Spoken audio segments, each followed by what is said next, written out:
up in Vancouver and moving to Victoria, I soon realized I knew little about my new surroundings. Esquimalt was that strange, unknown place across the big blue Johnson Street Bridge. When I finally climbed aboard the number 6 bus that would take me on a journey, I had already heard stories about Esquimalt, the naval base it housed, and the lack of community. Let's just say I ended up lost outside the Canadian Forces base, with the feeling that I didn't want to come back.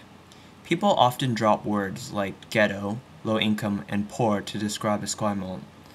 So why are there these negative connotations, and where do they come from? Are these facts or rumors, and what really defines Esquimalt?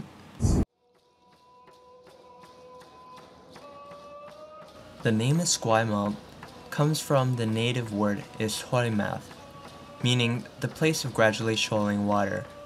Native people of the Coast Salish used the area now known as Esquimalt for approximately 4,000 years before it was settled by Europeans.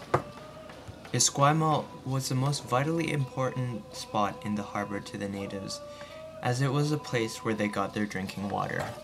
Though much has changed, the Esquimalt and Songhees people still continue to live in Victoria, and their culture is still very much alive. I know what my first impressions of Esquimalt were, but I also wanted to find out what others thought about Esquimalt as well. Esquimalt was just a small city, kind of like run down when I first went there. That was like 4 or 5 years ago, Okay. And nothing was built. But now it's there's been a lot of development, so it looks a little better. Basically, for me, the first thing I think about when I hear Esquimalt is either the Navy base or the shoddier part of town, so something that's a little bit more sketchy to walk to. Scary. I think people think it's scary for some bizarre reason. It looks more, like I said, blue collar place than people are maybe used to. It's a different sort of environment. It's a different demographic of people, for sure. I guess being new to Victoria, my first impression of Esquimalt was that main road that has just like pizza, liquor store, bar. What do I think defines Esquimalt? I would say probably the base. The base in Esquimalt makes a lot of the sort of, definitely defines it. I'd say it's a large part of its history as well too, and it's a lot of its employment. The first thing I think of when I think of Esquimalt is probably the naval base. Yeah, it was more the parents warning you as to like don't go here alone and that kind of stuff. The media constantly bombards us with horror stories of violence and crime in Esquimalt and around the Canadian Forces base. However, these reports may just be feeding the negative stereotypes of Esquimalt and the Navy. Some may view the large amounts of mixed lower middle income housing and the Navy base as contributors to a poor rundown community. However, this is not the entire truth. Esquimalt Harbor was first used by the Royal Navy in the 1840s and became its permanent home in 1865. Today, the CFB occupies more than 10,000 acres on the harbor, the largest tract of land in Esquimalt. It provides about 6,000 jobs in total, 1/3 of which are for civilians. I think there is definitely a negative connotation with the Navy, and especially it makes them transient.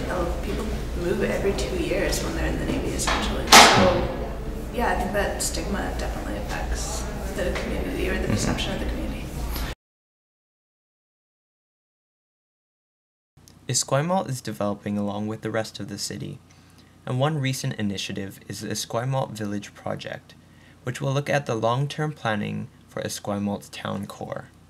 The objectives of the project are to create a lively, sustainable Esquimalt town center, which incorporates a mix of uses and community recreation needs, to revitalize Esquimalt's town center and enhance community economic development, while providing residents with a wider range of amenities and services, to capitalize on and enhance the value of public and private assets in the core, and to enhance the sustainability of municipal facilities and infrastructure.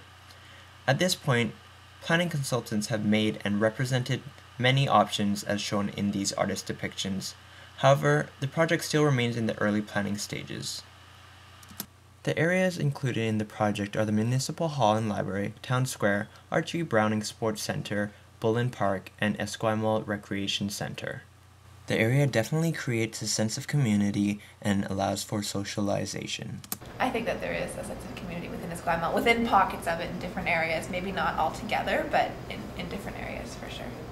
There's starting to get to be one. My friend just moved to Esquimalt, and for his recreation pass, it says the community is nothing without a heart or something really cheesy on there. And you're like, well, that's interesting. So I think they're trying to build up a sense of that in the community and really trying to get a revitalization movement going in there. So a lot of the streets are getting more cleaned up. Some of the gang violence, like the shootings and stuff like that were happening, those are quieting down, and just putting up new buildings or refurnishing buildings so that more families are wanting to come into this. What people may not realize is that Esquimalt is a very diverse, multifaceted community. Areas most visible to the public, like along Esquimalt Road, has a lot of low to middle income housing, but even a few blocks over, the landscape drastically changes. At Sax Point, you're able to see a few examples of the larger homes on the water's edge. I don't really find it that bad. I was in Romania. That's pretty bad. No. Tons of gypsy turf wars going on. So going to Esquimalt, it's like there's no real violence out in the street. There's less homeless people than there is downtown, and for a lot of people that can be quite scary. The streets aren't that dirty. The buses running through there pretty frequently. I think that there's a whole bunch of hype, and then once you actually get out there, it's not that bad. Esquimalt has changed drastically over the years and continues to do so. They have taken steps to revitalize their community and create a welcoming place to live and work. Through initiatives like the Esquimalt Village, Green Corridor Project, Environmental Advisory Committee, and others, we have seen positive growth in the community. However, stereotypes still remain deeply entrenched in the surrounding communities, and it may take some time before those change.